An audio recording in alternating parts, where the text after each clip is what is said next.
Desde el edificio Bicentenario de Canal 12, transmitiendo en vivo, Hechos de la Tarde con Graciela Rajo. Así iniciamos, somos Hechos Tarde. Gracias por preferir informarse con nosotros. Son 60 minutos de completa información de inmediato con lo más destacado de esta jornada. 5 personas fallecidas y 4 lesionadas dejaron 69 accidentes de tránsito registrados en las últimas 24 horas. La imprudencia al conducir continúa siendo la principal causa de percances viales. Evitar más tragedias en carreteras es el objetivo principal de una campaña de sensibilización vial que impulsa el FONAT. Le contamos de qué se trata. Le tenemos los detalles del juicio en contra del sacerdote de Zaragoza, acusado de agresión sexual a una menor, remuneración por actos eróticos y corrupción de niños y adolescentes. Hoy se conmemoran 42 años del asesinato del sacerdote jesuita Rutilio Grande. Diversas actividades realiza la Iglesia Católica en el Paisnal, mientras en el Vaticano está en curso el proceso de beatificación. En Venezuela, en medio de la crisis por el apagón, Estados Unidos anunció el retiro de todo su personal diplomático. El gobierno de Maduro ha dado 72 horas para abandonar el país. Iniciamos con los hechos. Hoy el canciller de la República y la embajadora de la República Popular de China dieron detalles de los avances en materia de cooperación entre ambos países. Para conocer más detalles nos enlazamos con Inmar Batres. Adelante, Inmar, coméntenos cuáles son los pormenores de este encuentro.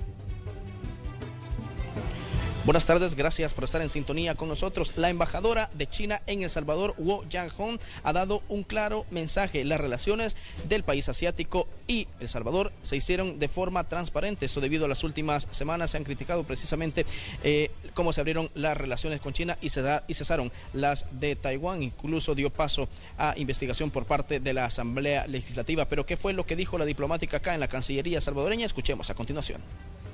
El establecimiento de relaciones diplomáticas entre China y El Salvador, como nuestras cooperaciones bilaterales, tal como arriba mencionadas, son resultados de consultas amistosas y transparentes y pasarán la prueba de la historia. Las donaciones de China al El Salvador no tienen en absoluto condicionamiento político, ni provoca recompensa particular, ni intervención en asuntos internos. China será sin duda más poderosa, pero no más dura.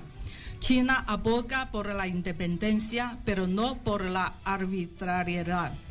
China defenderá firmemente sus derechos, pero nunca pretenderá la hegemonía.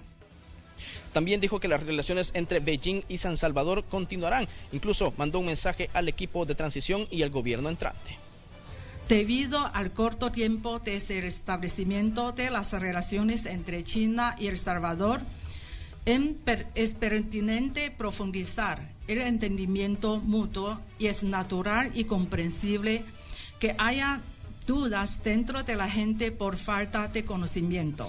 En esta coyuntura de transición del poder del país, estamos dispuestos a escuchar también al nuevo gobierno salvadoreño para articular las estrategias de desarrollo de ambos países. Respetamos las relaciones entre El Salvador y sus socios tradicionales. Las nuevas relaciones sino-salvadoreñas proporcionará un nuevo y sólido apoyo para el desarrollo de El Salvador. Bien, pero ¿en qué contexto se brindaron esas palabras? Bueno, la diplomática y el representante de la diplomacia salvadoreña, Carlos Castaneda, anunciaron algunos avances tanto en la cooperación china y cómo se realizará en los próximos 3 años. Gracias a que contamos con un programa bilateral de cooperación, el cual, por un monto de $150 millones, será nuestro principal mecanismo de intercambio para los próximos 3 años. Bien, la información que nosotros le tenemos desde el Ministerio de Relaciones Exteriores. Por supuesto, más detalles en la siguiente emisión de Noticiero Hechos. Buenas tardes. Gracias, Ingmar. Y mientras esto ocurría, dentro de Cancillería salvadoreña, en la Asamblea Legislativa, avanzaba el trabajo de la comisión especial que analiza el tema de la finalización del Tratado de Libre Comercio con Taiwán. Para ampliar los detalles, estamos ya con el periodista Raúl Hernández. Cuéntenos, Raúl.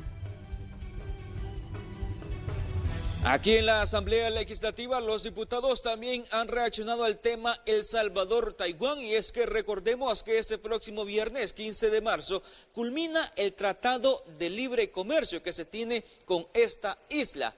La diputada Marcela Villatoro, quien es la presidenta de la comisión especial que investiga la cancelación de este TLC, dice que ya se tiene un dictamen aprobado. Sin embargo, no ha sido posible bajarlo al pleno por supuestas presiones del gobierno en turno para que no se apruebe estas recomendaciones y supuestas irregularidades que se habrían encontrado en esta cancelación.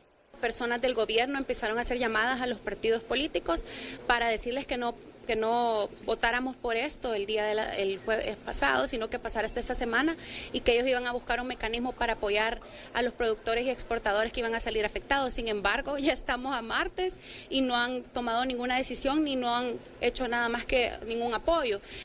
Los diputados de diferentes partidos políticos también hablaron de temas como la afectación a las empresas, la inversión, además la generación de empleos, temas a los que también hizo referencia el FMLN. Hacemos un llamado para que se haga un estudio profundo en la Constitución para que exista esta reforma, que estos denuncias de tratados internacionales se tienen que pasar primero por la Asamblea para que sean ratificados antes de tomar una decisión, porque no podemos tener una incertidumbre jurídica, lo reitero, y que se pueda romper un tratado de libre comercio en el momento que el Ejecutivo quiera.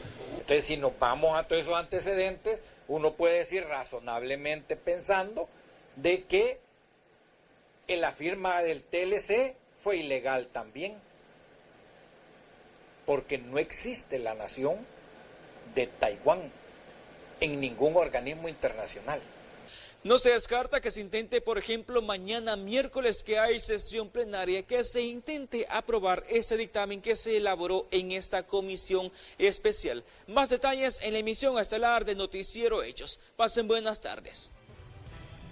Gracias, Raúl Hernández. Mientras tanto, la embajadora de los Estados Unidos, Jean Elizabeth Maines, anunció que participará en las reuniones que durante esta semana sostendrá el presidente electo Nayib Bukele con altos funcionarios de Estados Unidos. Esto con el propósito de estrechar lazos de amistad con ese país.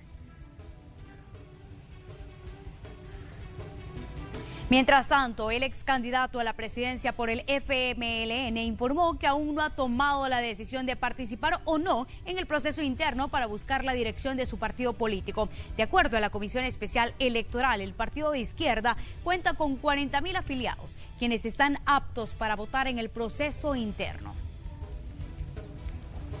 El padrón se mantiene, el mismo padrón que se ocupó para las internas, para definir la candidatura a la presidencia. También he visto la convocatoria a elecciones, la fecha el 16 de junio y la inscripción para abril, ¿verdad? Lo que nos da un margen todavía durante el mes de marzo para sopesar bien la decisión de si participar o no participar, en este caso en la competencia o en la elección por la Secretaría General del partido. Así que yo siento que los procesos van avanzando. Vamos con más hechos, porque mejorar los filtros para la selección de candidatos y dejar atrás un historial de corrupción es lo que, a juicio del actual presidente del Consejo Ejecutivo Nacional de Arena, debe hacerse para garantizar escaños y alcaldías en los comicios de 2021.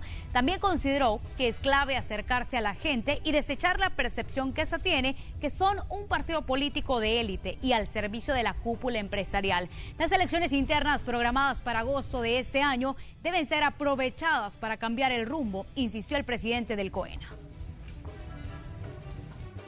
Si no damos un giro en este momento, realmente no esperemos resultados diferentes en las próximas elecciones. Necesitamos mostrar y demostrar que estamos generando una verdadera renovación y no solo abriendo los espacios. Y algunos de los cambios requieren una reforma de estatuto, requiere que los revisemos.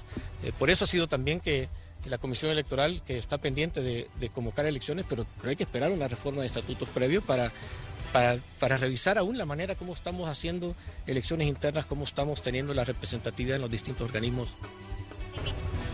Y en más información, el secretario de Transparencia, Marco Rodríguez, reaccionó al estudio que hacen los diputados de la Asamblea Legislativa, eso para aprobar una ley contra el nepotismo. Dijo que es práctica, que ya se encuentra sancionada en la ley de ética y que los legisladores deberían impulsar la ley de la función pública. Propuesta que ya se encuentra en el Congreso, pero no ha sido aprobada.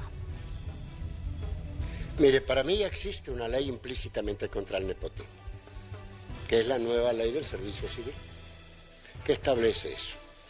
En primer lugar, ¿no?, que hay un límite de funcionarios de confianza, sean familiares o sean del partido o sean del equipo de fútbol o de la misma iglesia, ¿cierto? Más allá de la relación familiar, lo central es que la ciudadanía tenga los mejores servidores públicos, y no los que tienen otro tipo de relación.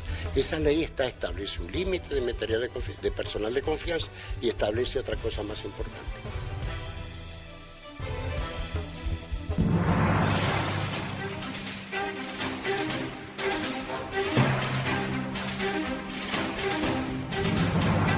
Y el juzgado octavo de paz de San Salvador giró orden para el expresentador Jorge Hernández y que se le coloque un brazalete electrónico mientras dura su proceso judicial por el delito de evasión de impuestos.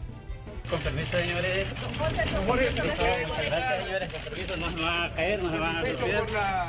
Uso de brazalete electrónico y arresto domiciliar fueron las medidas que decretó el juez octavo de paz de San Salvador al expresentador de televisión Jorge Hernández, quien es acusado de evadir más de $281,000 durante el 2014, en su calidad de contribuyentes en la sociedad Meridiano SADCB. Decisión que fue aplaudida por la Fiscalía, pues aseguran que hay suficientes elementos que implican al excomunicador con este delito. El juez ya decretó el arresto domiciliario para el señor Jorge Hernández y ya dijo que se le va a poner el brazalete al señor, ¿verdad?, por el delito de evasión de impuesto, porque está evadiendo la cantidad de $280,000 alrededor. Así es que esto es trabajo de la unidad penal. El abogado defensor afirmó que Hernández había declarado $46,000 al Estado, tal como lo establece la ley, y cuestionaron el proceder de la Fiscalía General de la República y no descartan apelar en los próximos días esta decisión. No hay tal evasión, los impuestos están pagados y creemos nosotros que lo que debe de ocurrir es pues hacer una experticia en esta etapa de instrucción y llegar a la conclusión que pues los datos deben de ser pues debidamente analizados para no traer a una persona en condición de inocente a ser sometido a un nuevo proceso penal. El expresentador de televisión también enfrenta otros procesos judiciales por supuestamente haber lavado fondos públicos en la administración del expresidente Elías Antonio Saca. Con imágenes de Erika Alfaro, Ernesto Cornejo, Noticiero Hechos. Y a esta hora nos enlazamos hasta el centro judicial con el periodista Enrique López, que nos tiene detalles de la audiencia en contra del sacerdote de Zaragoza que está siendo acusado de agresión sexual. Enrique, cuéntenos los detalles, adelante.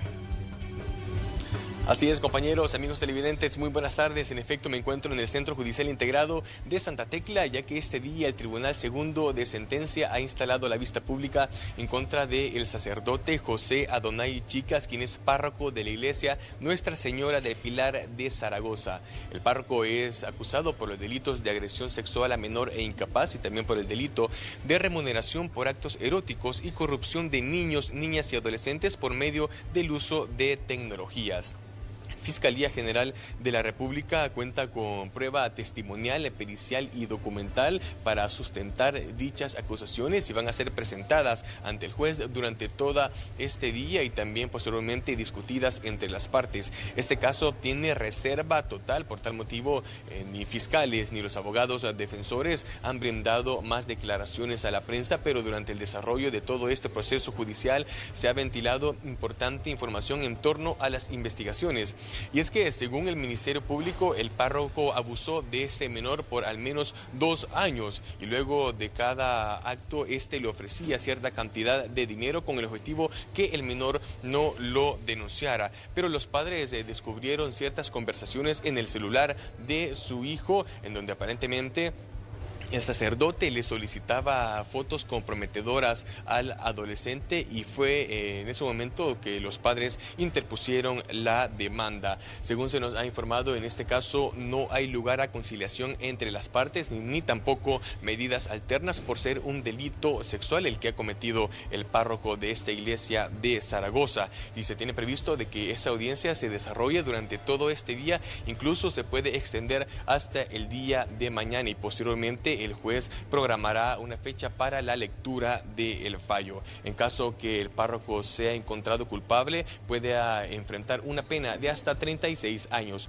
de prisión. Vamos a estar muy pendientes del desarrollo de esta vista pública para presentarles más detalles en siguientes emisiones de Noticiero Hechos. Por el momento, compañeros, yo regreso con ustedes. Este es uno de los 2 últimos casos de agresión sexual por parte de sacerdotes a menores de edad. El último se registraba en Costa Rica. Vamos a dar sin duda seguimiento a este tipo de situaciones. Mientras tanto, les comento que los médicos también se pronunciaron sobre el caso de un ginecólogo acusado por el delito de agresión sexual a una mujer embarazada. Los detalles nos los tiene el periodista Antonio Valladares. Adelante. Feliz tarde para todos, qué gusto saludarlos. En efecto, este día el Colegio Médico se pronunció en torno a la acusación que pesa en contra del ginecólogo Mario Valle, quien es acusado de un delito sexual en contra de una paciente que habría llegado el pasado 25 de febrero al Instituto Salvadoreño del Seguro Social, ubicado en Zacatecoluca. Más detalles sobre lo que sucedió y cuáles son las acusaciones en contra de este médico le presentamos en el siguiente informe. Respaldamos la trayectoria del doctor Mario Valle y lamentamos que se dé este tipo de malentendidos en la práctica normal de la especialidad que él desempeña. El Colegio Médico, junto a la Asociación de Ginecología y Obstetricia y el Sindicato del Seguro Social, respaldan al ginecólogo Mario Alberto Valle, quien fue acusado por una paciente en estado de embarazo de violación el pasado 25 de febrero, cuando la supuesta víctima llegó a recibir atención al Instituto Salvadoreño del Seguro Social en Zacatecoluca por dolores de parto. Según sus colegas, el procedimiento fue el de rutina. Consiste en que yo me voy a poner guantes con la mano que voy a examinar, me voy a aplicar un gel lubricante y con 2 dedos yo tengo que hacer lo que llamamos el tacto vaginal. Esto puede hacer que una paciente tenga confusión a la hora de que se le examine y creer que el médico está haciendo un acto que no es correcto. Según el Colegio Médico, la mujer fue enviada a su casa luego de la revisión, pues aún no era tiempo de entrar en labor de parto, pero ella lo denunció por agresión sexual y él fue enviado a prisión preventiva. Estos casos se nos están dando en diferentes hospitales nacionales y lamentamos que las autoridades lleguen con esa gran fuerza, con un gran operativo, sin tener las pruebas necesarias para las capturas de nuestros compañeros. Si se contara con los recursos necesarios, este tipo de acusaciones se podrían prevenir, recalcan los profesionales. En la época en que yo me formé y ejercí en los hospitales, el Ministerio y el Seguro Social siempre tenía una enfermera acompañándolo a uno en el cubículo de examen. Eso se ha perdido con el único objeto de ahorrar. En la audiencia inicial, el juez decidió que el ginecólogo Mario Valle pase a la siguiente etapa del proceso judicial en su contra en libertad. Nosotros, por supuesto, le vamos a estar dando seguimiento a este caso. Por el momento, con esto retorno la señal hasta el set principal. Gracias, Antonio, por la información. Y también tenemos más hechos, porque la Cámara Tercera de lo Penal ordenó reabrir el caso por la masacre de 6 sacerdotes jesuitas y 2 colaboradoras perpetrada en 1989. Esta medida fue tomada luego de una apelación por parte de los defensores de los militares señalados.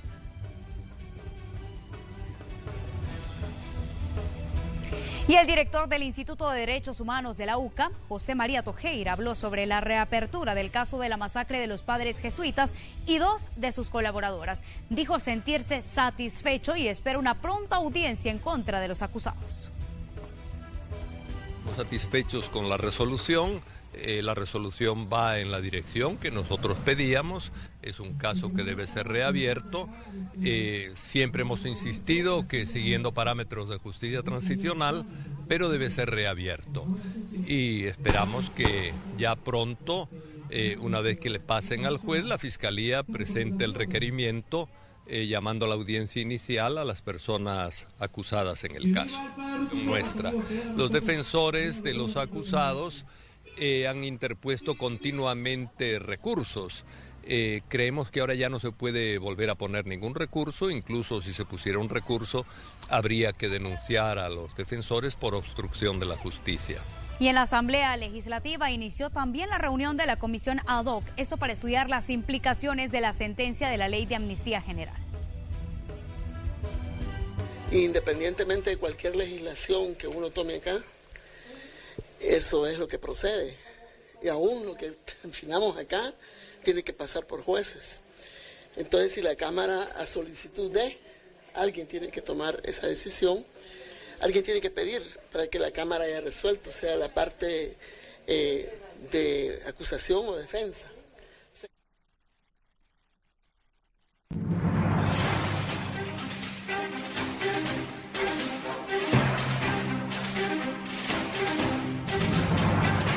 Y hoy se conmemoran 42 años del asesinato del sacerdote jesuita Rutilio Grande. Diversas actividades se realiza la Iglesia Católica en el municipio del Paisnal, en San Salvador. Iliana Leiva se encuentra en el lugar y nos tiene los detalles. Iliana, adelante.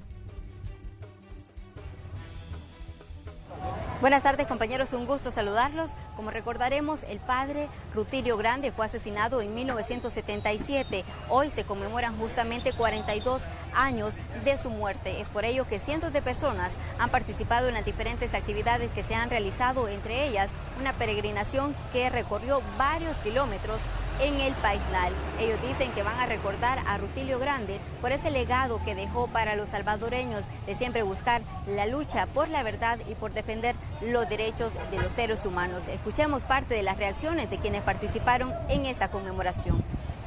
Fue una persona de que trabajó a favor de los pobres, y luchó hasta dar la vida. Y dice la palabra de Dios, el que da la vida por sus hermanos no la perderá.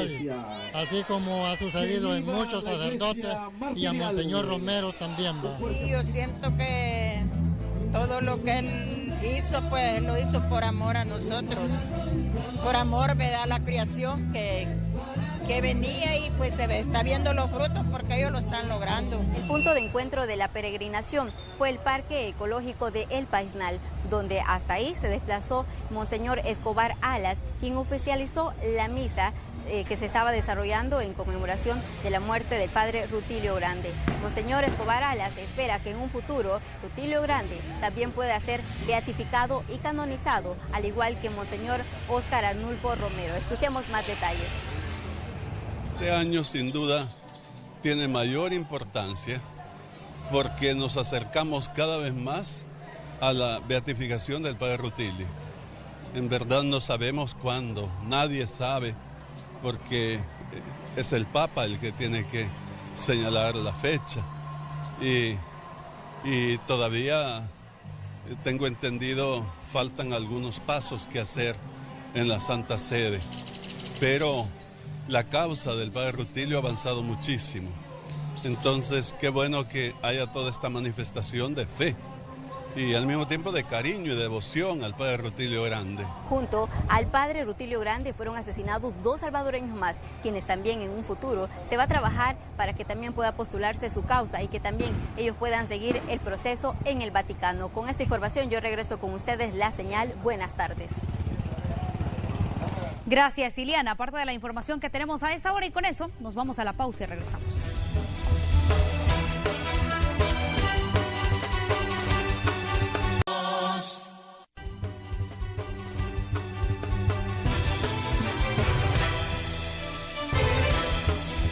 Gracias por continuar con nosotros. La imprudencia al conducir volvió a causar un accidente de tránsito. Decenas de personas sobrevivieron de milagro luego que el microbús donde se transportaban volcó en el kilómetro 3 de la carretera Troncal del Norte.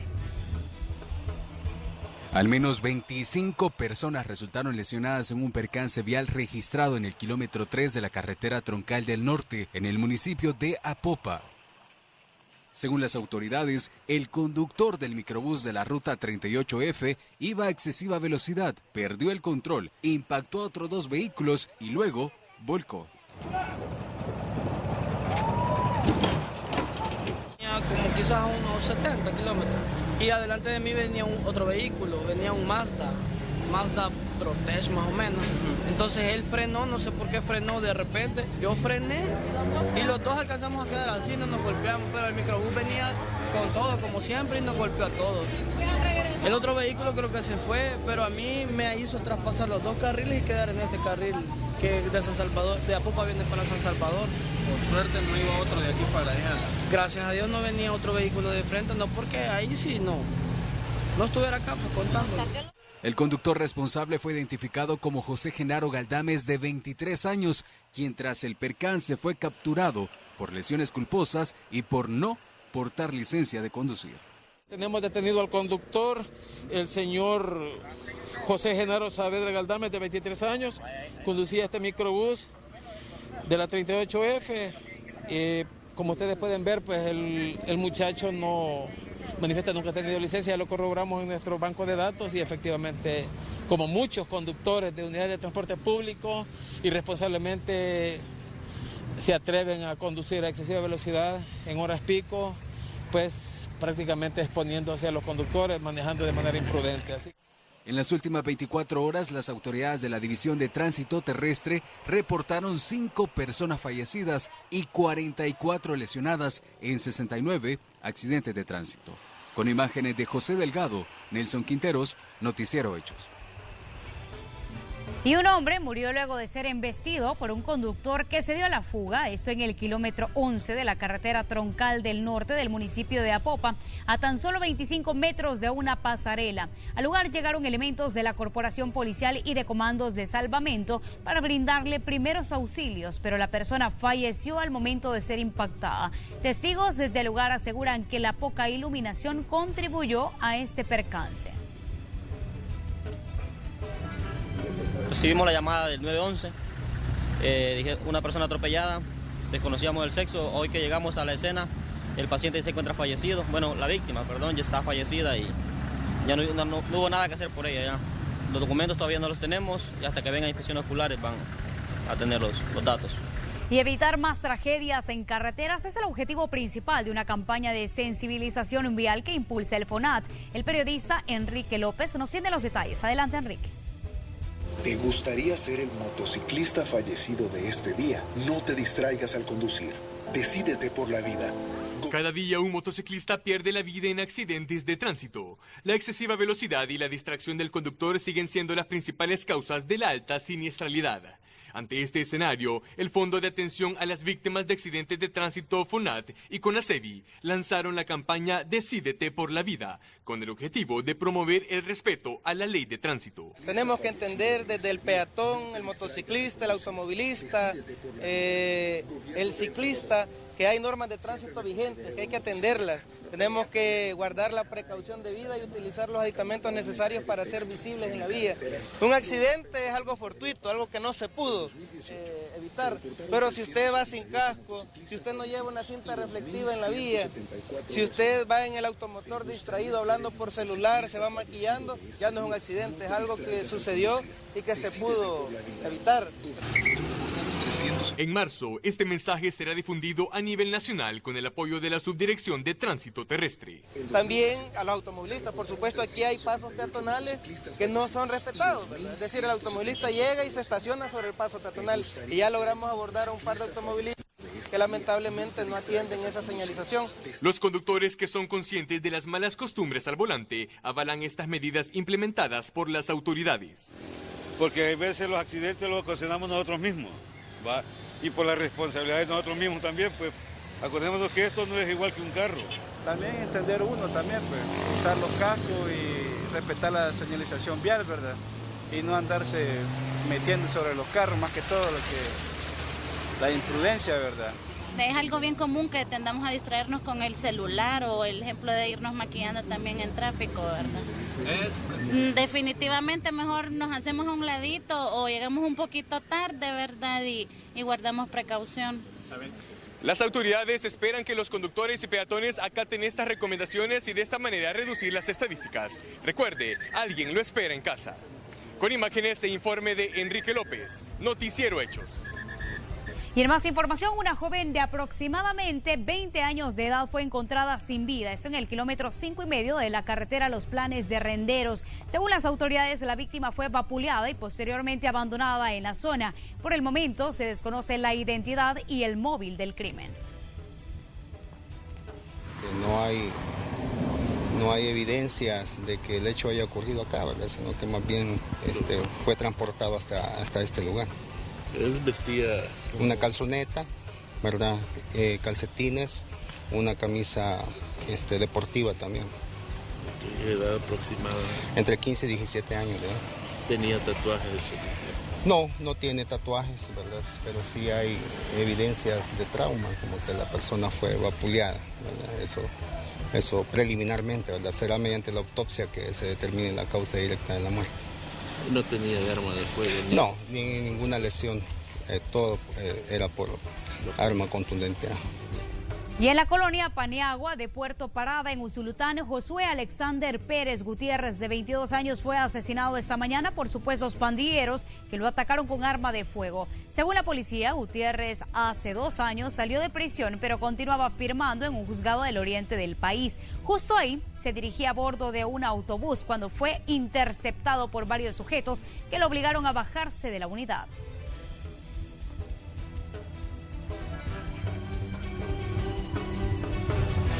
Y este lunes 11 de marzo a nivel nacional se registraron 11 homicidios. En lo que va de marzo ya se contabilizan 86. En el año el promedio de asesinatos es de 8.3. Estos datos según la Policía Nacional Civil.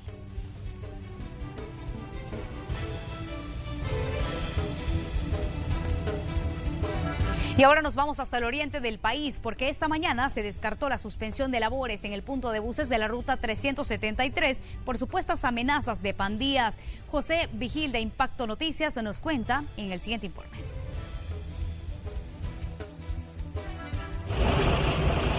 Efectivamente, compañeros, en los estudios los encontramos en la terminal de buses de la ruta 373 que hace su recorrido entre Usulután y San Miguel, donde hemos conversado con parte de los motoristas que acá están y descartan completamente cualquier paro de transporte público tal y como se manejaba en un principio por amenazas de pandillas. Y es que al parecer están los buses haciendo su recorrido con entera normalidad entre estos dos departamentos. No descartan justamente cualquier inconveniente debido a la falta de una unidad. Ellos consideran que esto es bastante normal. Para conocer un poco respecto a esta situación, escuchemos qué nos dijeron acá en la terminal. ¿No hay amenazas que he recibido o algo? No, pues nosotros sepamos no sabemos nada de eso. ¿Cuántos viajes más o menos hacen? 4 carreras, 4 ya. Bueno, comentarlo, se está trabajando. Sí, todo está bien, hasta el momento todo está pasando bien. A manera de rumor se manejaba de que no estaban trabajando. Sí, pero a veces usted sabe eso de continuo siempre suceden cosas así. Y esto es todo lo que tenemos respecto a esta situación que se había manejado a tempranas horas de la mañana, descartando completamente amenazas por parte de grupos terroristas a los empresarios y los autobuses de la ruta que hace su recorrido entre San Miguel y Usulután. Nos referimos a la ruta 373. Los pasajeros continúan llegando con normalidad a esta terminal y por supuesto las unidades haciendo su recorrido hacia entre ambos departamentos con normalidad. Con esto volvemos hasta los estudios principales. Adelante, compañeros. Y en el país ni las propias autoridades escapan del fenómeno de los desplazamientos forzados. A continuación le presentamos el testimonio de un agente policial que se vio obligado a dejar su hogar tras ser víctima de un ataque. Mandan a un pandillero a preguntar a la casa donde yo vivía que si yo estaba al interior de la casa y pues me advirtieron Al siguiente día salimos nosotros huyendo de la casa, o sea, saliendo de nuestra propia casa y sin un destino determinado, ¿verdad? Es el testimonio de un agente de la PNC. De un día para otro, dejó atrás su hogar para salvar su vida. Lo primero que debía decidir era dónde viviría él y los suyos. Solicitó ayuda a sus superiores y logró que le autorizaran residir en una casa de seguridad de la Policía Nacional Civil. Entonces empezó ya la preocupación económica, la desestabilidad que se genera desde ese momento, puesto que hay que ir a vivir a otro lugar, hay distancia, el centro escolar de los hijos. Pero meses después, tuvo que desalojar esa vivienda. Sin tener más opciones de dónde residir, su esposa regresó al lugar donde meses atrás casi lo asesina un grupo de pandilleros por ser policía. O sea, nos separamos, ella regresa a correr peligro, yo me quedo con la penuria de que la policía me estaba sacando de la casa también, pues. Y ahora ya no solo los pandilleros, ahora también la policía me estaba sacando. Con el pasar de los días, lograron estabilizarse en un lugar seguro, pero sus gastos se habían duplicado. El pago de la vivienda que dejaron, más el arrendamiento de la actual, les impide cubrir todas sus necesidades. Tenemos un apartamento y ahora tenemos que estar pagando el alquiler de otra casa. Estamos pagando el doble de dinero para poder subsistir, para poder vivir por lo menos con tranquilidad. Pero la tranquilidad económica no la tenemos. Buscó apoyo en el Fondo Social para la Vivienda, pero las soluciones habitacionales que le ofrecieron no fueron viables. Eran casas ubicadas en zonas de alta incidencia delictiva. El presidente de la entidad, sin embargo, insiste que dan alternativas efectivas. Aquí hay 3.500 activos del Fondo Social para que usted de una forma democrática, totalmente libre, seleccione con qué casa quiere permutar. Ahí es donde la familia se tarda porque dice, bueno, mire, no encuentro el lugar más adecuado para hacer la permuta, pero ya no es problema del Fondo Social. Sí. Yo he ido al fondo y ella también. Así literalmente me lo dijo, a pesar de que yo le dije que era policía, que tenían casas en Apopa, en Nejapa, en Ciudad Delgado, Soyapango, Ilopango, hasta La Campanera me mencionaron. Para cancelar el préstamo de la casa en la que residía hasta julio de 2018, solo le faltaban 8 años. Ahora deberá comenzar de cero. Tanto los bancos como el fondo no le prestan lo suficiente para una vivienda que se apegue a su realidad económica y sobre todo en una zona segura.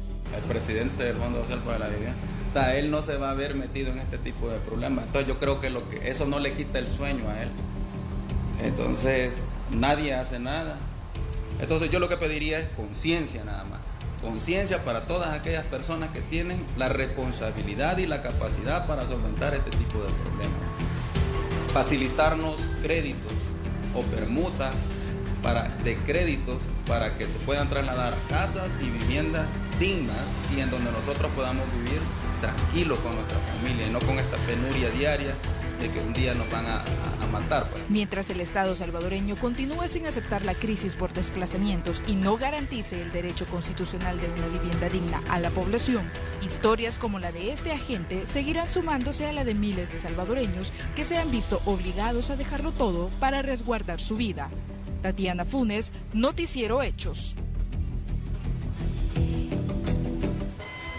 Y el año pasado se presentó una iniciativa ante la Asamblea Legislativa con el fin de brindar apoyo a las familias que han abandonado sus lugares de residencia a causa del desplazamiento forzado, razón por la que dejaron de pagar sus créditos con el Fondo Social para la Vivienda, generándoles mora.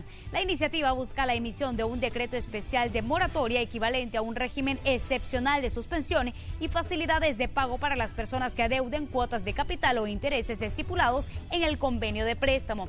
Pero el pasado 28 de febrero, la propuesta fue presentada como desfavorable ante el Pleno. De momento, continúa en estudio en el seno de la Comisión Financiera. Aquí estas personas, estas familias se habrían visto forzadas a desplazarse de sus sitios. Entonces no se les puede imputar mora. Así de simple. Eso es lo que nosotros habíamos planteado.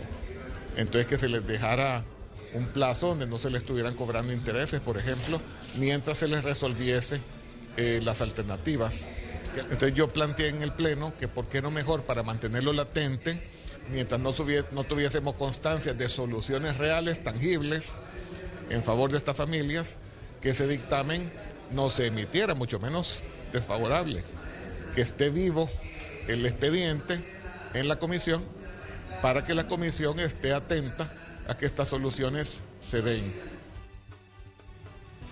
Y una de las organizaciones que ha trabajado con las víctimas del fenómeno de desplazamiento es Cristosal. Brindó un respaldo jurídico a las víctimas de este flagelo. Uno de los expertos en el tema dice que solo han logrado resolver de manera exitosa 7 casos, donde han llegado hasta un litigio con el Fondo Social para garantizar que las familias no pierdan lo invertido en una vivienda en la que no pueden habitar por amenazas de pandillas.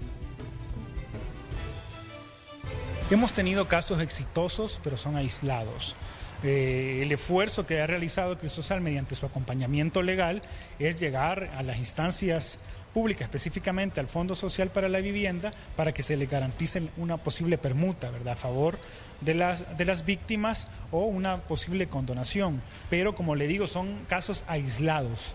O sea, no es una medida institucional para todas las víctimas que están viviendo. Y son 7 casos lo que hemos logrado de los 400 casos que puede llevar Cristosal.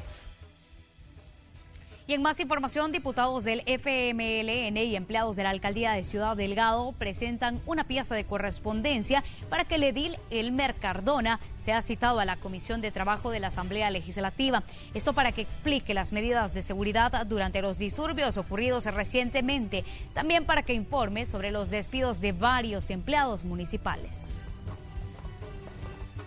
Al alcalde de Ciudad Delgado, Elmer Cardosa, para que explique las reiteradas violaciones a los derechos laborales que hemos tenido conocimiento que han surgido desde la alcaldía municipal de Ciudad Delgado y especialmente de parte de él.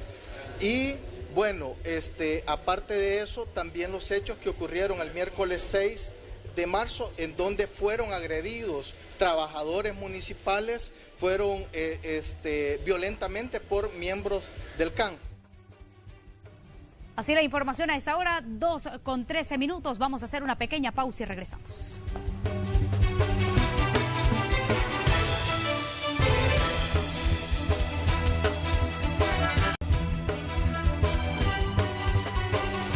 Gracias por continuar con nosotros. En el tema del día abordamos a la importancia de la comunicación entre los gobernantes, la sociedad y la participación de la prensa como parte del mecanismo para fortalecer la democracia. La comunicación entre gobernantes y sociedad es necesaria por transparencia en las políticas públicas. Cada gobierno y gobernante tiene su estilo y estrategia de informar. Desde ser poco mediático, bastante comunicativo, confrontativo con los medios y hasta excesivamente virtual en las comunicaciones. Las redes sociales son un medio de información que varios gobernantes utilizan y que poco permiten interactuar con la sociedad, mucho menos con la prensa. Se ha vuelto bastante recurrente el uso de las redes sociales como una salida para pronunciarse, pero no responder a lo que se tiene que hacer. Hay una retroalimentación, pero que no pasa de ahí, de redes sociales. Tú sales en redes sociales, estás tratando de imponer una opinión y una imagen. O sea, yo creo que son estrategias para comunicarse, pero ahí estoy yo nada más dando a conocer una versión. Es una base, pero no lo es todo. Puede ser un punto de partida, pero también debe abrirse un poco más a recalcar o ahondar más en información que se ha publicado. Las conferencias de prensa son una modalidad de informar con mayor amplitud y profundizar con la diversidad de temas de interés de la población. Pero enfrentarse con la prensa es una estrategia que no todos los gobernantes prefieren. Desde el momento que ha aceptado su cargo de funcionario público debe entender que está sujeto a cualquier tipo de escrutinio, tanto ciudadano como también de la prensa, pero al menos en lo que compete a su cargo está totalmente en la obligación de responderle a la ciudadanía, repito, por transparencia y por veracidad de todo el ejercicio de sus funciones. Te deja espacio a la especulación, a generar muchas dudas, a generar una especie de falta de transparencia si no se genera esa comunicación externa por parte del funcionario. Las conferencias de prensa yo creo que son importantes porque permiten que el ciudadano tenga la visión más amplia de lo que el funcionario está queriendo dar a entender. Y es que la relación entre gobernante, periodista y sociedad es un mecanismo que permite facilitar la solución de muchos problemas. Porque es el acercamiento entre el periodista y el funcionario, y sobre todo se pregunta lo que la gente quiere saber. De no existir estas conferencias de prensa, sin duda la población estaría ignorando el trabajo que muchos funcionarios o muchos ciudadanos realizan en el país. Cuando estás ante una prensa que te está cuestionando y tú estás queriendo tapar algunas cosas, entonces muchas veces por eso evitan las conferencias de prensa, porque hay algo escondido. Evitar la conferencia de prensa para que el periodista pueda tener contacto, pueda tener el acceso al funcionario y este pueda responder a las interrogantes que puedan surgir desde la sociedad. Utilizar la tecnología de la información y la comunicación es importante, pero una comunicación más amplia es necesaria para fortalecer la democracia. Con imágenes de Ever Ábalos, Luis Alberto López, Noticiero Hechos.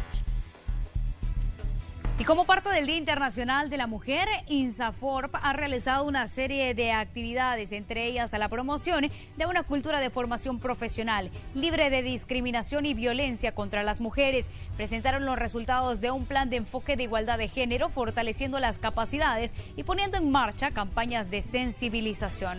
Durante los últimos 2 años, más de 300.000 mujeres han participado en los programas impulsados por INSAFORP. Hemos conseguido un apoyo decisivo de parte del sector productivo que ha abierto sus puertas para dar empleabilidad a las mujeres con excelentes resultados. Y naturalmente que esto empodera a la mujer, la hace económicamente más fuerte, puede ella aportar a su hogar y eso también en su vida de hogar la hace ver mejor porque no depende económicamente del hombre, sino que ella también está aportando para el hogar. Y así nos vamos a una pequeña pausa y regresamos. No nos cambie, somos Hechos Tarde.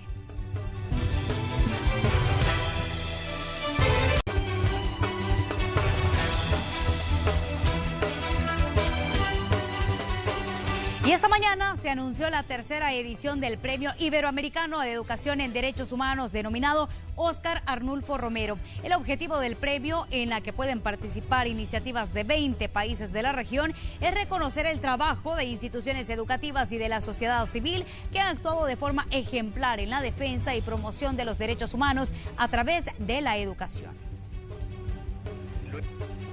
Hemos previsto este 12 de marzo presentar a ustedes, al país y a 20 países, la tercera edición del Premio Iberoamericano Educación en Derechos Humanos Óscar Arnulfo Romero 2019, con la presencia de ustedes, amigas y amigos de Romero. En un tema como la educación en derechos humanos, en países en los cuales se necesita urgentemente este tipo de educación, significa que vamos avanzando y que vamos por buen camino. Así que mi reconocimiento a la Organización de Estados Iberoamericanos por este esfuerzo.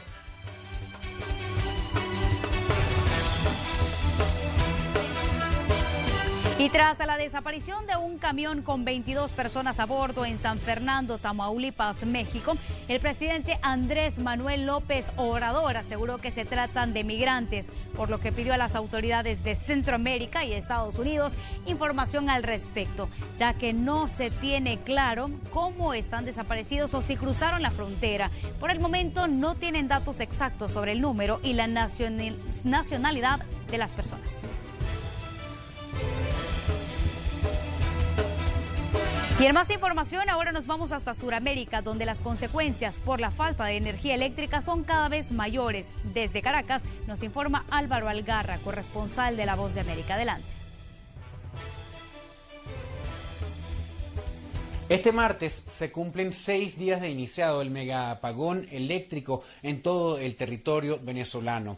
Hasta ahora se han reportado decenas de fallecidos producto de esta situación en los hospitales que no cuentan con planta eléctrica. Cabe destacar que millones de venezolanos se han visto afectados en su vida cotidiana, incluso para acceder al vital líquido, el agua. Del mismo modo, la Asamblea Nacional de mayoría opositora decretó un estado de emergencia durante 30 días prorrogables ante esta situación que afecta a millones de venezolanos sin distinción política. Del mismo modo, el presidente en disputa de la nación, Nicolás Maduro, suspendió las jornadas laborales en todos los entes públicos de la nación y todas las actividades escolares durante este martes y miércoles, con la finalidad de abocarse a solucionar el problema en la represa del Guri, que es la principal hidroeléctrica de la nación, donde presuntamente se dio la falla eléctrica.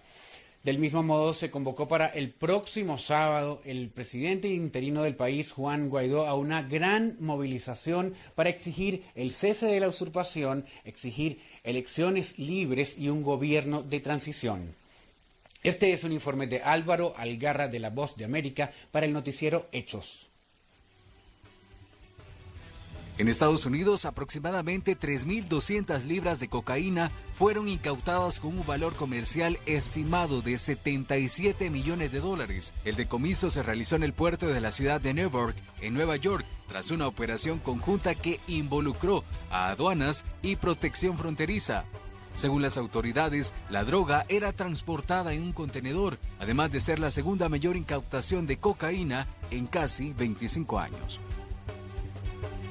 Luego que 157 personas perdieran la vida en un accidente aéreo en Etiopía, los países como Malasia, Singapur, Australia, China y más reciente, el Reino Unido, ordenaron la inmovilización del modelo del avión Boeing en sus espacios aéreos. Los países que tomaron esta decisión aseguraron que mantendrán su postura hasta que las autoridades de los Estados Unidos, responsables de la fabricación de este modelo de avión, garanticen la seguridad de los vuelos a los usuarios.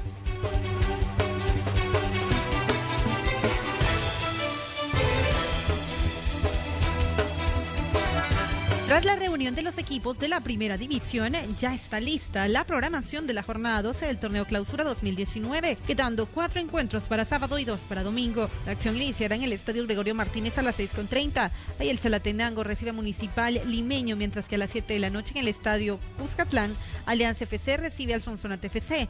A la misma hora, pero en el Estadio Sergio Torres, Luis Ángel Firpo recibe a Club Deportivo FAS, mientras que a las 7:15 en el Estadio Calero Suárez, el Isidro Metapán recibe a Club Deportivo Audaz. La acción continuará el domingo con 2 encuentros en el Estadio Marcelino Inversa a las 3 de la tarde. Pasaquina se enfrenta a Santa Tecla y siempre a las 3, pero en el Estadio Correcaminos, Jocoro se enfrentará a Club Deportivo Águila. Esto es todo por hoy. Somos Hechos Tarde. Gracias por su preferencia.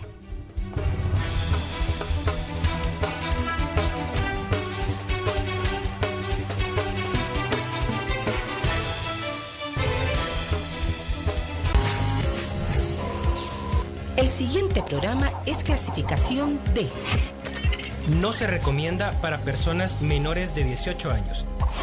Ministerio de Gobernación y Desarrollo Territorial, a través de la Dirección de